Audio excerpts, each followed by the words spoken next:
Hey guys, स्वागत है आपका सरकारी परीक्षा के ऑफिशियल यूट्यूब चैनल पे। मेरा नाम है अमित पटेल और आज हम लोग करेंगे ये जो ESIC SSO है उसके पैटर्न की एनालिसिस। हमने इसकी डिटेल वीडियो ऑलरेडी यूट्यूब पर डाल रखी है, तो आपको अगर ESIC SSO में नोटिफिकेशन अच्छे से समझना है तो वो ऑलरेडी एक वीडियो बना हुआ है उसका, आप वहाँ से अच्छे से जाकर समझ सकते हो। SSO के साथ हमने एक और वीडियो डाल रखी है जो कि है हमारा SSC MTS का। ये SSC MTS इसका ही फॉर्म अभी हाल ही में निकला है और इसके फॉर्म भरे जा रहे हैं, तो आप इनकी डिटेल वीडियो के लिए वहाँ विजिट कर सकते हो हमारे यूट्यूब चैनल पे और वो अच्छे से समझ सकते हो कि क्या है नोटिफिकेशन में नया, और जो आपको डिटेल समझने में दिक्कत होती है नोटिफिकेशन में वो सब हमने अच्छे से एक्सप्लेन करा है वहाँ पर कि किन पोस्ट के लिए वो एग्ज़ाम है, क्या पैटर्न वगैरह रहता है, किन चरणों में पेपर कराई जाती है। तो ESIC SSO का मतलब है सोशल सिक्योरिटी ऑफिसर।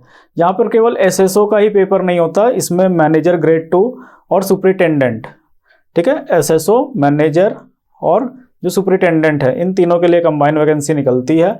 और यहाँ पर हम क्वांटिटेटिव एप्टीट्यूड जो सेक्शन है इसका प्रीम है, तो हम उसकी डिटेल एनालिसिस करेंगे कि किन किन टॉपिकों से जनरली सवाल पूछे जाते हैं, क्या होता है कट ऑफ ट्रेंड वगैरह वगैरह, और कैसे टाइप के सवाल पूछे जाते हैं। तो आइए बिना देरी किए हम यहाँ स्टार्ट करते हैं अपना एग्ज़ाम पैटर्न। तो सबसे पहले हम जानते हैं कि सिलेक्शन प्रोसेस क्या होता है इसका। तो देखिए, सिलेक्शन प्रोसेस जो है SSO एग्ज़ाम का वो 3 फेज़ में पेपर होती है। फेज़ 1 जिसको हम प्री बोलते हैं, प्रीलिम्स एग्ज़ाम्स। फेज़ 2 मेंस होता है और फेज़ 3 जो है वो उसमें 2 अलग अलग टेस्ट होते हैं।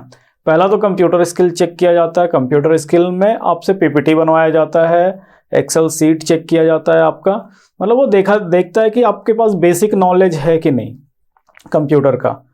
तो सबसे पहले ये सब चीज़ चेक कर लेता है। डिस्क्रिप्टिव में लेटर वगैरह लिखना होता है। तो देखिए, हम जो बेसिकली आज करेंगे वो है फेज़ 1 प्री के बारे में जान लेते हैं थोड़ा कुछ। तो ESIC SSO फेज़ 1 में केवल 3 सेक्शन होते हैं, इंग्लिश लैंग्वेज, रीजनिंग एबिलिटी और क्वांटिटेटिव एप्टीट्यूड। अब यहाँ देखो, जो नंबर ऑफ क्वेश्चन है इंग्लिश में 30 होते हैं, रीजनिंग और मैथ क्वांटिटेटिव एप्टीट्यूड इसमें 35 सवाल होते हैं। हर एक सवाल के लिए 1 मार्क्स दिया जाता है, मतलब कि 30 मार्क्स इंग्लिश में, 35 मार्क्स रीजनिंग में और 35 मार्क्स मैथ में। टोटल 100 सवाल होंगे, उनके कुल 100 मार्क्स होंगे।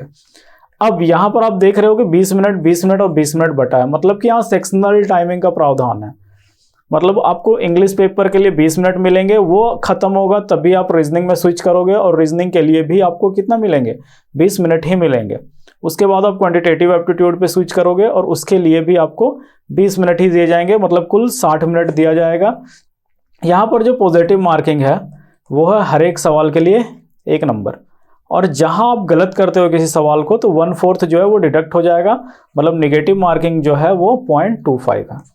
तो यहाँ 1/4 मार्क्स जो है वो डिडक्ट कर लिया जाता है और ये होता है मार्किंग स्कीम।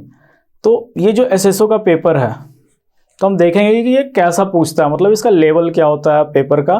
तो हम आगे एनालिसिस करके डिस्कस करेंगे कि कैसा लेवल पूछा जाता है। फेज़ 2 अगर मेंस एग्जाम्स की बात करें तो ये 3 टॉपिक तो रहते हैं, एक एक्स्ट्रा टॉपिक यहाँ पर ऐड हो जाता है और वो है जनरल एबिलिटी का, मतलब जनरल अवेयरनेस का।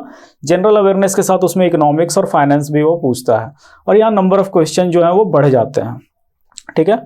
तो आइए हम नेक्स्ट स्लाइड में देखते हैं कि क्या होता है सिलेबस। तो पहले हम सिलेबस की बात कर लें तो 5 सवाल 5-6, ठीक है, पर मोटा मोटी क्या 5 सवाल होते हैं किससे, नंबर सीरीज से। अब या तो ये मिसिंग नंबर सीरीज आपसे पूछ सकता है या फिर रॉन्ग नंबर सीरीज पूछ सकता है। DI के यहाँ देखने वाली बात है कि 15 सवाल पूछे जाते हैं, ये काफ़ी इंपॉर्टेंट है। DI बैंकिंग में DI काफ़ी इंपॉर्टेंट होती है, और SSO पेपर जो है ना वो थोड़ा सा इजी टू मॉडरेट की तरफ चला जाता है, वो मॉडरेट होता है बेसिकली। तो यहाँ DI काफ़ी अच्छे सवाल पूछे जाते हैं DI के। इसमें आपसे 3 अलग अलग DI पूछी जाती है, उनमें से मेनली जो DI है वो है pie chart, bar graph, line graph, tabulation और एक एक्स्ट्रा है केसलेट DI। ठीक है। ये इन्फो बेस्ड जो डीआई होती है उसे हम कैसलेट डीआई कह रहे हैं। जैसे कि आप एक पैराग्राफ में इन्फो लिखा होता है, फिर उससे आप एनालाइज करके जो भी टेबल वगैरह जो भी बनाते हो और उससे जो डीआई सॉल्व होती है उसे हम कैसलेट डीआई कहते हैं। तो पाई चार्ट में भी ये मैक्सिमम डबल पाई की तरफ जाता है, ठीक है। ये हो सकता है कि बार ग्राफ अकेला पूछे या फिर बार के साथ टेबल या पाई को मिक्स कर दे। तो मैंने आपसे पहले भी कहा है कि ये काफ़ी अच्छा सवाल आपसे पूछता है ये जो पेपर है। तो यहाँ आप देखोगे क्वाड्रेटिक इक्वेशन में 5 सवाल और अरिथमेटिक में 8 से 10 सवाल होते हैं, ठीक है। 1-2 सवाल ऊपर नीचे हो सकता है, अगर इससे 1-2 सवाल ऊपर नीचे करेगा तो इधर जो है वो नंबर ऑफ क्वेश्चंस बढ़ जाते हैं। क्वाड्रेटिक आपसे मोटा मोटी 5 ही सवाल पूछता है। क्वाड्रेटिक इक्वेशन जो है वो आसान ही होता है। तो यहाँ पर अरिथमेटिक में बहुत सारी चीज़ें आ जाती हैं, जैसे कि प्रॉफिट एंड लॉस, CISI, और अगर हम बात करें तो percentage, time and work, time and distance, probability, तो एक्सेट्रा। तो ये सब जो है वो अरिथमेटिक सेक्शन के अंदर आ जाती है। 1-1, 2-2 सवाल पूछे जाते हैं हर एक सेक्शन से इसमें। और अरिथमेटिक पोर्शन जो है ना वो थोड़ा सा आसान होता है। अब यहाँ पर गौर करने वाली बात ये है कि नंबर सीरीज जो है ना वो 5 सवाल पूछ रहा है आपसे, तो मैक्सिमम सवाल बन जाते हैं। अगर आप डेली रेगुलर प्रैक्टिस में हो तो आपसे ये 5 सवाल बन जाएगा।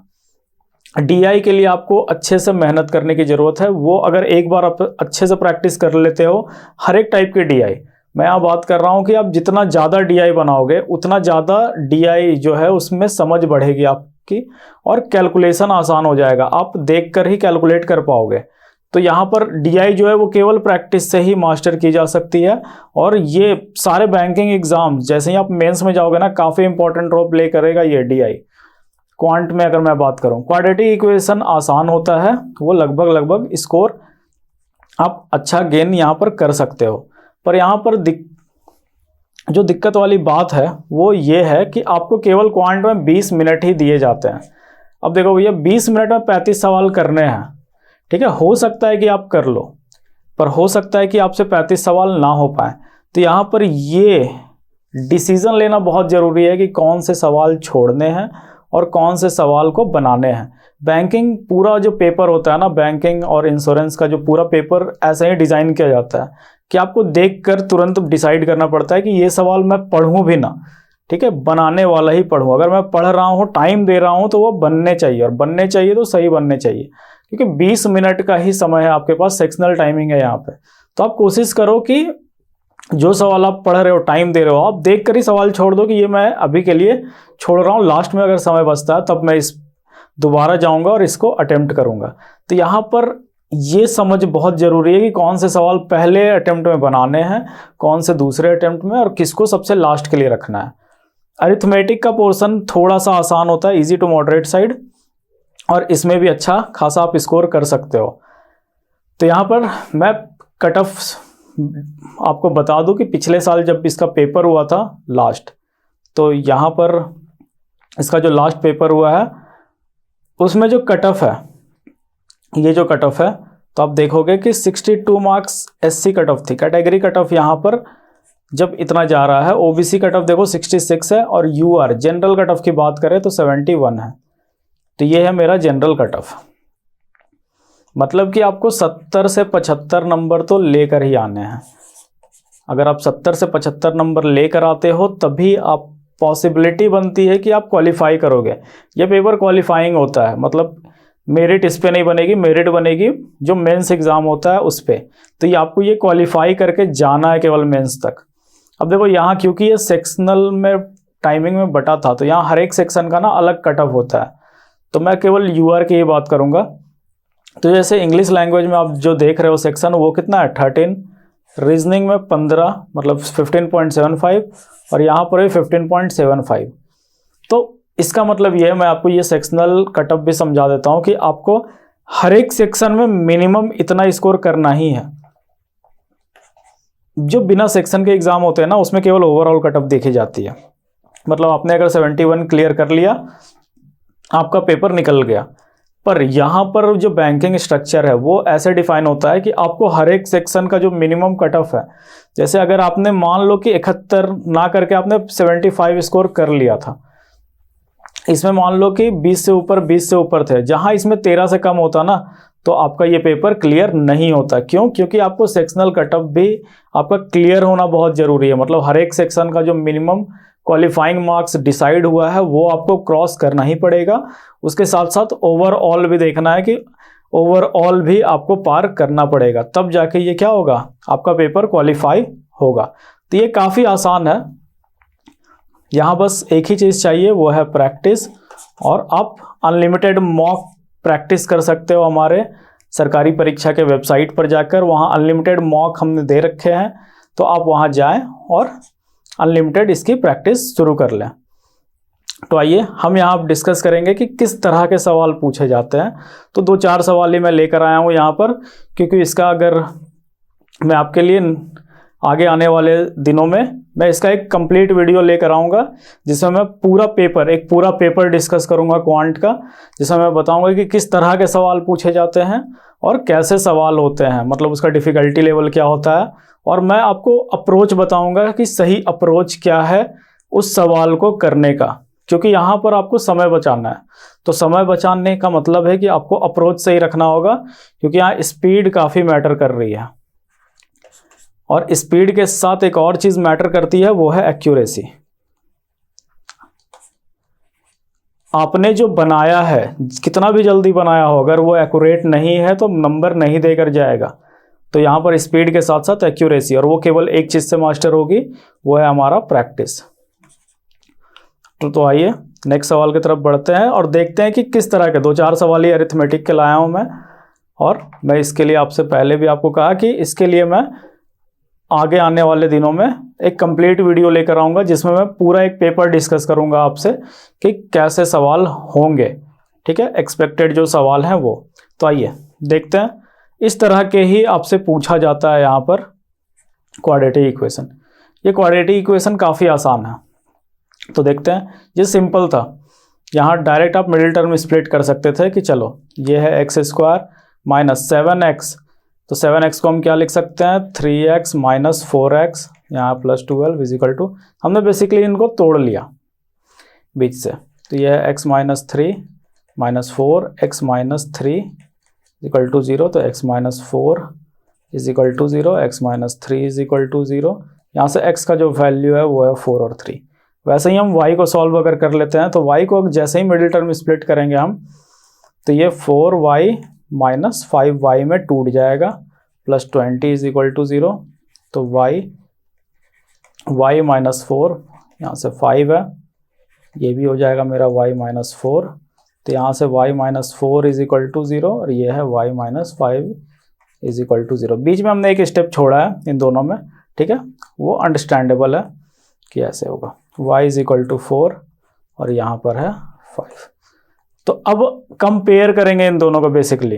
ठीक है, मैं जब ये कंप्लीट वीडियो जब इसका लेकर आऊँगा तो आपको सॉल्व करना भी बताऊँगा, इसके सारे टाइप बता दूंगा कि इसको कैसे ईजिली कैलकुलेट करते हैं क्वाड्रेटिक को। यहाँ इतना समय भी नहीं लगेगा, वो तुरंत हो जाएगा, पर वो तब हो पाएगा जब आप उस तरीके से प्रैक्टिस करते हो मैक्सिमम नंबर ऑफ क्वेश्चन। अब देखो यहाँ x जो है वो 4 है, यहाँ पे 4 है, मतलब कि चलो x जो है वो बराबर तो है y के। अब यहाँ देखेंगे तो 5 जो है वो बड़ा है, मतलब x जो है वो बड़ा भी है, मतलब y जो है वो बड़ा भी है। 3 से बात करें तो मेरा ये दोनों वैल्यू बड़ा है, मतलब ये दोनों क्या हो रहा है, सेटिस्फाई कर रहा है। तो x जो है वो छोटा और इक्वल होगा y के। यहाँ ऑप्शन डी में मुझे ये ऑप्शन दिखा और मैं इसे टिक करके नेक्स्ट सवाल की तरफ बढ़ूंगा। अब ये देखिए, ये सवाल काफ़ी बड़ा तो दिख रहा है, पर पढ़ते हैं तो इसी तरह के सवाल पूछे जाते हैं वहाँ पे पेपर में। तो एक बार अच्छे से पढ़ेंगे। 2 pipe can fill a system in 8 and 12 hour. 2 pipe जो है वो 8 और 12 घंटे में क्या करता है, किसी भी टैंक को या सिस्टम को भरता है। The pipe are open simultaneously, दोनों को एक साथ खोला गया। It is found that due to leakage, तो ये पाया गया कि लीकेज होने के कारण बॉटम में क्या लीकेज है। तो यहाँ पर बेसिकली क्या होता है, जब हम नल से पानी डालते हैं तो ये कहलाता है मेरा इनलेट पाइप, जब बाहर निकालते हैं ये कहलाता है मेरा आउटलेट पाइप। तो इनलेट और आउटलेट, ठीक है, चाहे वो एक होल से बाहर निकल रहा हो या फिर पाइप या फिर टैप हमने लगाया हो, ये मेरा आउटलेट पाइप की तरह हम इसे ट्रीट करेंगे। अब ये 72 मिनट जो है ना, 72 मिनट एक्स्ट्रा लेता है, मतलब पहले भरने में जो एक्चुअल टाइम लगने वाला था अब उससे टाइम जो है वो 72 मिनट एक्स्ट्रा एक्सीड कर गया है। तो आपको बताना है कि कितना समय लगेगा अगर हम सिस्टम को भर देते हैं तो उस जो छेद है उसको खाली करने में पूरा सिस्टम कितना समय वो देगा। तो चलिए हम यहाँ पर जैसे अभी मैंने आपको बताया कि ए पहला ये जो है इनलेट पाइप है मेरा, ये 8 घंटे में भरता है। बी को भी हमने माना इनलेट पाइप जो कि 12 घंटे में भरता है। सी को हम मान रहे हैं आउटलेट पाइप। इसी का तो टाइम निकालना है कि कितना समय लगाएगा। तो आइए देखते हैं। पहले अगर हम इन दोनों का एलसीएम ले लें कि टोटल टाइम आखिर लगना कितना है, तो टोटल टाइम जो है ना मेरा, चलो हम यहीं से डायरेक्ट ये निकाल लेते हैं। तो ये मेरा 24x, तो ये मेरा क्या हो गया, तो ये मेरा हो गया 3x 2x और ये 24। याद रखेंगे कि ये मेरा आउटलेट है, मतलब ये बाहर निकल रहा है। तो अगर इन दोनों को हम पॉजिटिव मान रहे हैं तो इसको नेगेटिव मानना होगा, क्योंकि ये जस्ट अपोजिट है। एक अगर भर रहा है तो दूसरा क्या कर रहा है, उसको खाली भी कर रहा है। तो अब जो हमें पता है कि टोटल टाइम का फॉर्मूला क्या होता है, तो टोटल टाइम का जो फॉर्मूला होता है ये है मेरा total work unit. Total work unit by efficiency, यही मेरा कहलाता है टोटल। तो अगर मान लो ये x नहीं होता तो ये 24 होता और ये 5, ठीक है। ये एक्चुअल टाइम लगना था, पर अब इसके कारण मेरा समय जो है वो बदल गया। तो हम इसे लिख लेते हैं। तो यहाँ से मेरा 24x डिवाइडेड बाई ये है मेरा 5x माइनस 24, यह टोटल। अब पहले जो समय लगना था उससे 72 मिनट ही तो ज़्यादा लग रहा था। पहले कितना समय लगना था, तो 24/5, ठीक है। पहले तो इतना ही लगना था, ये था 24, ये 3, ये 2, तो 3 + 2 5।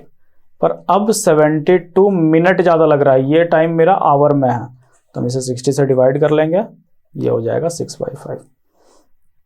अब इस इक्वेशन में हमें x की वैल्यू ही निकालनी है। तो 5x minus 24 is equal to, इन दोनों को अगर ऐड करेंगे तो ये हो जाएगा 30/5। क्रॉस मल्टीप्लाई करते हैं तो यहाँ से निकल कर आएगा 24x is equal to 30x minus 24 × 6, ठीक है। हम मल्टीप्लाई बाद में करेंगे। इसको अगर इधर लेकर आएँ तो ये हो जाएगा -6x माइनस 24 × 6, -6 और -6 कट गया, तो x का जो वैल्यू है वो है 24 आवर। तो हमें पता चल गया कि वो लीकेज जो है उसको कितना 24 घंटे लगने वाले हैं उस भरे हुए सिस्टम को खाली करने में। तो इसी तरह के सवाल पूछे जाते हैं। ये थोड़ा सा बस घुमाने वाला सवाल था, पर कैलकुलेटिवली आसान था और कैलकुलेशन भी इसका इजी था और आपको समझ में भी आ गया। तो जब समझ में आसानी से आ जाए और वो ईजिली बन जाए तो वैसे सवाल को आसानी कहा जाता है बैंकिंग सेक्टर में। तो ये मतलब कि आप डुएबल था, ये आप कर सकते थे वहाँ पे। अब ये सवाल देखते हैं, ये भी काफ़ी आसान सवाल है। The average marks of the entire student in class is, पूरे क्लास का जो एवरेज मार्क्स है ना वो 400 है। अब बोला है कि the average marks of boys is 1100, मतलब कि अगर सिर्फ लड़कों की बात करें तो 1100 उनका एवरेज मार्क्स बनता है। And that of girls is 240, और सिर्फ अगर लड़कियों का एवरेज मार्क्स देखें तो यहाँ पर 240 है। तो बोला है कि if the number of boys is 160 then find the number of girls in the class. तो अगर नंबर ऑफ बॉयज जो है वो 160 है तो आपको बताना है कि गर्ल्स का नंबर कितना होगा। तो काफ़ी आसान सवाल है। आप यहाँ पर किस अप्रोच के साथ जा सकते थे, तो जो सबसे पहला जो अप्रोच हमारे मन में स्ट्राइक करता है ना, वो क्या करता है कि भैया हम लेट करेंगे। तो क्या लेट करेंगे कि नंबर ऑफ गर्ल्स क्या है मेरा, x है, बॉयज़ क्या है मेरा, तो नंबर ऑफ बॉयज़ यहाँ पर गिवन है। तो ये अब हम टोटल नंबर को इक्वल कर देंगे आपस में। तो वो कैसे करेंगे, मतलब कि 1100 इंटू 160 करते तो ये टोटल नंबर आ जाता बॉय का। अब यहाँ से अगर 240 इंटू x करते हैं तो ये टोटल नंबर आ जाता। नंबर मतलब मार्क्स की बात हो रही है यहाँ पे, टोटल मार्क्स, ये गर्ल्स का टोटल मार्क्स, ये बराबर था किसके, ये है इसके, 160। ठीक है, अब यहाँ से आप x की वैल्यू निकालते और x का जब वैल्यू निकलता तब जाकर क्या होता, आंसर आता कि नंबर ऑफ गर्ल्स कितना था क्लास में। ये अप्रोच भी सही है, मतलब अगर आप कैलकुलेशन कर सकते हो आसानी से तब आप इसी अप्रोच के साथ जाओ, डायरेक्ट आंसर पाओ। पर हम यहाँ बात करेंगे कि क्या इसका कोई दूसरा तरीका है, तो हाँ, इसका एक बेसिकली दूसरा पहलू है, तो वो है कि मान लेते हैं कि बॉय और गर्ल्स को यहाँ लिखते हैं। ठीक है, हम एलिगेशन मेथड ट्राई करेंगे। 1100 नंबर, ये 240 नंबर। ठीक है, दोनों का मिलाकर कितना आना था, 400। तो अब अगर हम इन दोनों को घटाते हैं तो 160 और इन दोनों को घटाते हैं तो 700। ठीक है, यही रेशियो बना मेरा, मतलब ये किसका है, बॉय के रेशियो को बता रहा, नंबर ऑफ बॉयज़ के, और ये गर्ल्स के, क्योंकि ये प्रोपोर्शन सेम फिक्स प्रोपोर्शन में चलता है, इसलिए हम ये कर पा रहे हैं ऐसा। ठीक है, ये केवल एवरेज, ये ऐसा प्रैक्टिस करने से आप ये वाला तरीका लगा सकते हो यहाँ पे। तो ये फिक्स प्रोपोर्शन में था, मतलब कि ये सेम इक्वल प्रोपोर्शन है, बट रहा था, मतलब जब बढ़ेगा घटेगा तो ये भी बढ़ेगा घटेगा, इसलिए हमने ये वाला चीज़ किया। तो यहाँ से देखो नंबर ऑफ बॉयज़ 160 ही दिया है यहाँ पे।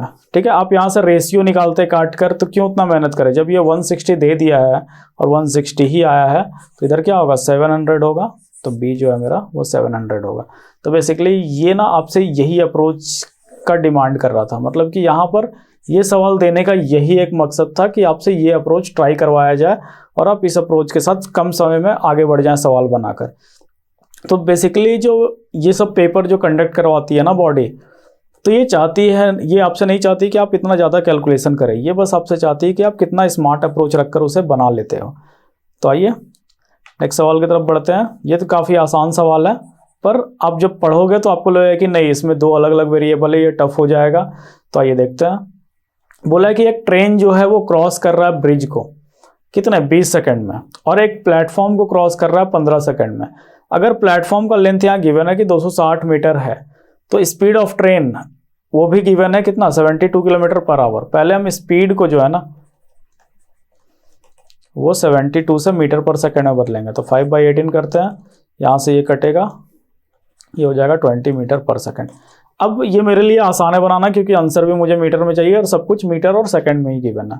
आपसे पूछा लेंथ ऑफ ब्रिज, चलिए हम ट्रेन की लेंथ को x मानते हैं, ब्रिज की लेंथ को y मानते हैं। ठीक है, पहला जो था सवाल वो था कि अगर एक ट्रेन क्या कर रहा है, ब्रिज को 20 सेकंड में क्रॉस कर रहा है, तो हमें पता है कि स्पीड जो है ना वो होता है डिस्टेंस बाय टाइम। इसका मतलब है कि स्पीड मेरा क्या था यहाँ पे 20, टोटल डिस्टेंस क्या था, तो ट्रेन का लेंथ प्लस ब्रिज का लेंथ। ब्रिज का लेंथ हमें गिवन नहीं है, हमने y लेट किया है, तो ये हो जाएगा मेरा x प्लस वाई। टाइम कितना लग रहा था, 20 सेकेंड। इसका मतलब है कि x प्लस वाई जो है ना, इन दोनों का वैल्यू क्या है, 400 है। फर्स्ट इक्वेशन, अगर हमने x का वैल्यू फाइंड आउट कर लिया, y इजीली निकल जाएगा। सेकंड की तरफ बढ़ते हैं। सेकंड में भी सेम चीज़ ही बोल रहा है, इसमें बोल रहा है कि ये जो तुम्हारा 20 स्पीड जो है, अब यहाँ डिस्टेंस, तो डिस्टेंस में हम यहाँ लेंथ लेंगे किनका किनका, तो एक तो ट्रेन का लेंथ होगा मेरा और एक क्या प्लेटफॉर्म का, तो x प्लस 260। इसे टाइम कितना लग रहा है, तो इसे टाइम लग रहा है 15 सेकेंड। इसका मतलब है कि x प्लस 260 जो है वो मेरा 300 के इक्वल है, मतलब कि x का वैल्यू हम यहाँ से अब निकल गया है मेरा कितना, 40 मिनट। तो हम यहाँ से y का वैल्यू इस वाले से कैलकुलेट कर लेंगे, x हम 40 रखेंगे तो y मेरा कितना हो जाएगा, 360 मीटर। तो यहाँ 360 मीटर है ऑप्शन ए, तो ऑप्शन ए बिल्कुल मेरा सही हो जाएगा। तो देखा आपने, इसी तरह के सवाल ये आपसे पूछता है। तो थैंक यू। अगर आपको ये वीडियो अच्छा लगा हो तो आप लाइक करेंगे और अपने दोस्तों के साथ शेयर करेंगे, ताकि उनको भी ये इन्फॉर्मेशन मिले कि किस तरह के सवाल यहाँ पूछे जाते हैं। और कमेंट सेक्शन में आप जाकर हमें ये बता सकते हैं कि हम आपके लिए और किस तरह के वीडियो लेकर आएँ। आप वहाँ पर कमेंट बताएंगे, हम कमेंट पढ़ेंगे आपकी, और जो आप डिमांड कर रहे हैं हम वो फुलफ़िल करने की कोशिश करेंगे। तो आप कमेंट में बता सकते हैं कि अगर आपको अच्छा लगा, आप इसी तरह के वीडियो में और क्या चाह रहे थे, क्या मैं एक सेपरेट वीडियो बनाऊं आपके लिए। और मैं कोशिश करूंगा कि इसका एक पूरा पेपर आपके लिए लेकर आऊं आने वाले दिनों में, जहां मैं एक पूरा पेपर डिस्कस करूंगा आपसे। अभी हम ये सीरीज चला भी रहे हैं, तो आप हमारी जो लाइव सीरीज चलती है वहाँ हम अपकमिंग एग्जाम्स का एक पूरा पेपर डिस्कस करते हैं, जहाँ पर मैं आपसे यहाँ पर ऑन स्क्रीन पूरा एक पेपर बनाकर दिखाता हूँ और वो समझाता भी हूँ और आसान अप्रोच भी समझाता हूँ कि कैसे आपको सोचना है उस क्वेश्चन के प्रति, कि आप कैसे देखोगे, क्वेश्चन भी देखोगे, ऑप्शन भी देखोगे, कैसे आसान अप्रोच के साथ बना दोगे। ESIC की आप डिटेल एनालिसिस वीडियो के लिए आप हमारे यूट्यूब चैनल पर जा सकते हो, वहाँ हमने ऑलरेडी एक डिटेल एनालिसिस डाल रखा है। और अगर आपने अभी तक सब्सक्राइब नहीं किया है चैनल को, तो आप तुरंत जाकर सब्सक्राइब करो और बेल आइकन को प्रेस कर लो, ताकि आपको आगे आने वाले वीडियोस के लेटेस्ट नोटिफिकेशन मिल सके।